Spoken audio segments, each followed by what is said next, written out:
بنیادی مقصد تو اس پریس کانفرنس کی یہ تھی کہ 11 اکتوبر کو پی ٹی ایم نے جس جرگے کا اعلان کیا تھا، اور وہ جرگہ امن کے لیے تھا، دہشت گردی کے خاتمے کے لیے تھا. یہ جو نئی پراکسی وار چل رہی ہے جس کے تحت دہشت گردوں کو ایک دفعہ دوبارہ دہشت گردوں کے حوالے کیا جا رہا ہے، اور اس کے خلاف صوبہ بھر میں احتجاج ہوئے ہیں. باجوڑ میں ہوئے، وزیرستان میں ہوئے، سوات میں ہوئے، لیڈر لیس احتجاج ہوئے، عوام نکلی. اب اس کو اسی کے تسلسل میں یہ جرگہ تھا. تمام سیاسی پارٹیوں نے بھی اس کے بارے میں اپنے اپنے پروگرامات کیے، جلسے جلوس کیے. اسی کے حوالے سے انہوں نے ایک جرگے کا انعقاد کیا تھا، لیکن پہلے کریک ڈاؤن ہوا اس کے اوپر 2-3 دفعہ، اور اس کے بعد پھر اس کو کالعدم قرار دیا گیا. اور اب آج ان پر بدترین فائرنگ ہوئی، بربریت ہوئی، ریاستی دہشت گردی ہوئی، جس کی وجہ سے ابھی میں چونکہ اسپتال سے آیا ہوں تو 3 تو ان کے ساتھی شہید ہوئے، اور 6-7 کے قریب زخمی حیدرآباد میڈیکل کمپلیکس میں تھے. لیکن زیادہ کیجولیٹیز کا خدشہ اس لیے ہے کہ لوگ زیادہ زخمی ہوئے ہیں، لیکن مجھے بتایا گیا کہ زیادہ تر جمرود ہسپتال میں ہے، وہاں سے یہاں تک چونکہ راستے سارے بند ہیں تو وہاں بھی پاسبلٹی ہے کہ زیادہ کیجولیٹیز ہو. تو یہ ایک دفعہ پھر ریاستی دہشت گردی کی گئی. مطلب اس طرح کے واقعات اور اس طرح کے ایکشن سے یہ بات پھر ثابت ہوتی ہے کہ دہشت گردی اسٹیٹ کی آفیشیل پالیسی ہے. یہ جو بھی وہ قوت جو اٹھتی ہے دہشت گردی کے خلاف، اس کو پھر ریاست اسی طریقے سے ٹریٹ کرتی ہے، کیونکہ دہشت گردی کے مقابلے میں جو بھی راستے میں آتا ہے اس کو وہ ہٹانے کی کوشش کرتے ہیں. تو ہم مزاحمت کرتے ہیں اس کی خلاف، اپنی اسٹرگل، اپنی جو بھی ہم پچھلے دنوں بھی جب کریک ڈاؤن ہوا ہم نے مختلف ملک کے مختلف حصوں میں احتجاج ریکارڈ کیے تھے. اس واقعے کے بعد بھی ہم کوشش کرتے ہیں، ہماری کوشش ہے کہ باقی سیاسی جماعتوں کو بھی اس میں اپنے ساتھ لوپ میں ہم لیں اور پھر ایک متفقہ ایک فیصلہ سامنے آ جائے. لیکن یہ انتہائی قابل مذمت ہے اور ایک انتہائی شرمناک عمل ہے جو بربریت ہوئی. ساتھ ہی ساتھ جو کالعدم قرار دیا گیا ہے، مطلب اس کی کوئی منطق ابھی تک بتائی نہیں گئی کہ کس بنیاد پر ہم نے اس کو بین کیا اور کالعدم قرار دیا گیا ہے. تو میرے خیال میں یہ ایک اور کوشش ہے کہ پشتون نوجوانوں کو وہ تشدد، اور میرے خیال میں کالعدم بھی اس لیے کیا گیا ہے کہ آپ پرامن کیوں ہیں، آپ کی اسٹرگل نان وائلنٹ کیوں ہے. کیونکہ اگر وائلنٹ ہوتی، جو کہ ریاست چاہتی ہے، کیونکہ یہاں پر ایک نئی پراکسی وار وہ شروع کرنا چاہتے ہیں، اور وہ چاہتے ہیں کہ ہر طرف سے کیاس ہو. ایک نیا امریکی پروجیکٹ جن کو ملا ہوا ہے، وہ یہی چاہتے ہیں کہ زیادہ سے زیادہ اس خطے کے نوجوان وہ دہشت گردی میں ملوث ہوں، تاکہ وہ اپنے آقاؤں کو پھر یہ بتا سکیں کہ اس پورے ریجن کو ہم نے اتنا ملٹرائز کر دیا ہے کہ یہاں پر اب کوئی اقتصادی حرکت ہو نہیں سکتی، چین کی یہاں پر کوئی اقتصادی ایکسپینشن نہیں ہو سکتی. تو اس مقصد کے لیے ان کی کوشش یہ ہے کہ ہر صورت پشتون نوجوانوں کو دہشت گردی کی طرف دھکیلیں اور اسلحہ اٹھانے پر مجبور کریں. اور یہ جو کریک ڈاؤن جس طریقے سے یہ حملے کرتے ہیں، اس کی بھی بنیادی وجہ یہ ہے کہ یہ لوگ پرامن ہیں. دیکھیں، پی ٹی ایم کے بانی میں سے اب ہماری اپنی پارٹی ہے، لیکن ہر کمر میں ہمارے اوپر حملہ ہوا. 15 ہمارے ساتھی ایک ہی دن میں شہید ہوئے، 70 سے زیادہ اس میں زخمی ہوئے.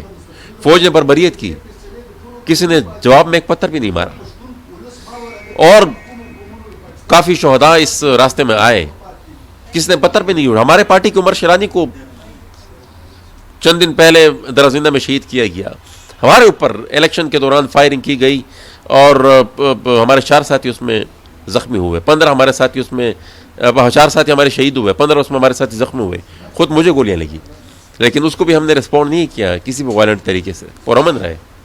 تو یہ مطلب اچھا، پھر جو وائلنٹ تنظیمیں ہوتی ہیں ان کو پھر یہ اسپیس بھی دیتے ہیں، ان کو پھر یہ ریلیف بھی دیتے ہیں. ہم نے دیکھی جس طریقے سے ٹی ٹی پی کو انہوں نے اسپیس دی، جس طریقے سے ٹی ایل پی کو انہوں نے اسپیس دی.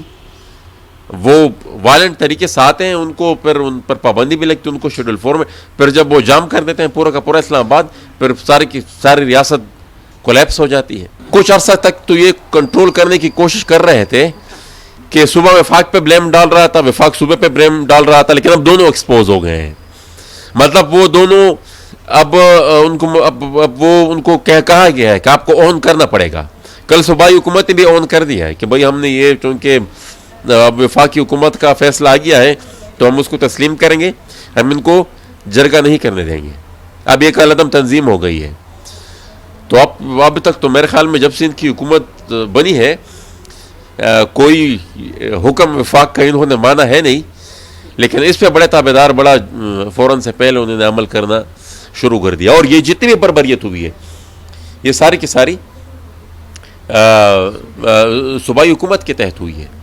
پورے صوبے کی مشینری استعمال ہو رہی, پولیس صوبے کے تحت آتی ہے, چیف منسٹر کے ماتحت ہے.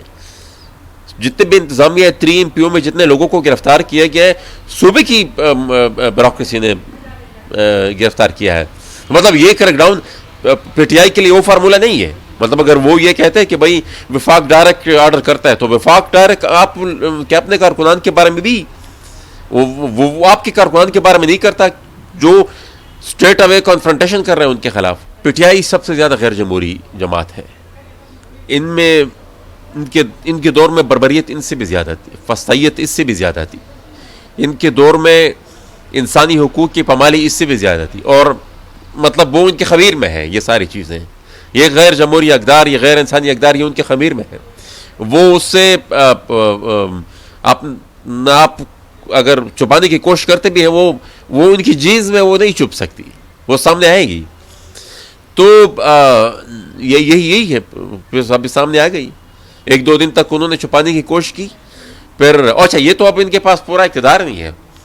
اگر یہ ان کے پاس پورا اقتدار ہوتا پھر جو پرفارمنس انہوں نے شو کرنی تھی وہ پھر خڑ کمر کے دوران ہم دیکھ چکے تھے کہ لوگ بھی ہمارے شہید ہوئے, اور گلہ پاڑ کر وہ پھر چیخ اور چلا بھی رہے تھے اسمبلی میں ان کے وزراء کہ یہ جو لوگ وہاں پر شہید ہوئے تھے یہ دہشت گرد تھے. اور وہ فوج کے اس عمل کو گلوریفائی کرنے کی کوشش کر رہے تھے اور سارا ملبہ. تو عوام کے ساتھ, انسانی حقوق کے ساتھ, انسانیت کے ساتھ پی ٹی آئی کا دور دور تک کوئی واسطہ نہیں ہے. یہ بس ایک کرسی کے لیے ان کی آپس میں فوج کے ساتھ تھوڑے بہت اختلاف پیدا ہو گئے ہیں, ورنہ میں بار بار کہہ چکا ہوں اور آج پھر کہوں گا کہ معمولی سی بھی لفٹ ان کو ملی یہ پرانی تنخواہ سے کم تنخواہ پہ کم کرنے کے لیے تیار ہیں. پہلے تو یہ دکھائیں کس طرح کے لنکس ہیں, کہاں لنکس ہیں, پہلے اس کو پبلک کریں. صرف کہنے سے تو کوئی بات نہیں ہوتی. اور پھر فرض محال ان کی بات اگر ہم ٹھیک بھی مان لیں تو افغانستان کے طالبان کو تو بنیادی ٹریننگ ہی پاکستان یا عیسائی نے دی ہے, تو پھر تو عیسائی کو بھی آپ قلعدم قرار دیں. وہ 20 سال تک ان کو یہاں پر رکھا کس نے ہے؟ ان کے گھروں کے کرائے عیسائی والی دے رہے تھے, تو پھر تو آپ ان کو بھی قلعدم قرار دیں. جس طریقے سے کابل کے ٹیک اوور کو سیلیبریٹ کیا گیا اور جس طریقے سے افغان طالبان کی پوری لیڈرشپ یہاں پر آتی ہے, ان کو جو اسٹیٹ پروٹوکول ملتا ہے. پچھلے دنوں افغانستان میں ان کی جو 3 سالہ وکٹری اس کے جشن کو سیلیبریٹ کیا گیا, اس میں پوری کی پوری پاکستان کی سیاسی قیادت, مذہبی جماعتیں تقریباً تو اور چند قوم پرست جماعتیں بھی وہ سب موجود تھی, تو وہ تعلق نہیں تھا. اور جس طریقے سے ابھی بھی افغانستان کی امارت سوکال وہ پاکستانی فوج کے کنٹرول میں ہے, وہ تعلق نہیں ہے. تو دیکھیں نا, یہ اس طرح کی وہ بنیاد باتوں اگر وہ کریں گے تو خود پھنس جائیں گے, اپنے ہی نیریٹو میں پھر خود پھنسیں گے. جو خاموش ہے وہ زیادتی کر رہے ہیں. مطلب اس کا مقصد ہے کہ پھر آپ سیاست عوام کی خدمت کے لیے نہیں, عوام کی بہبود کے لیے نہیں, عوام کی تحفظ کے لیے نہیں, آپ سیاست پر کسی اور مقصد کے لیے کر رہے ہیں. جو لوگ خاموش ہیں اس عمل پہ.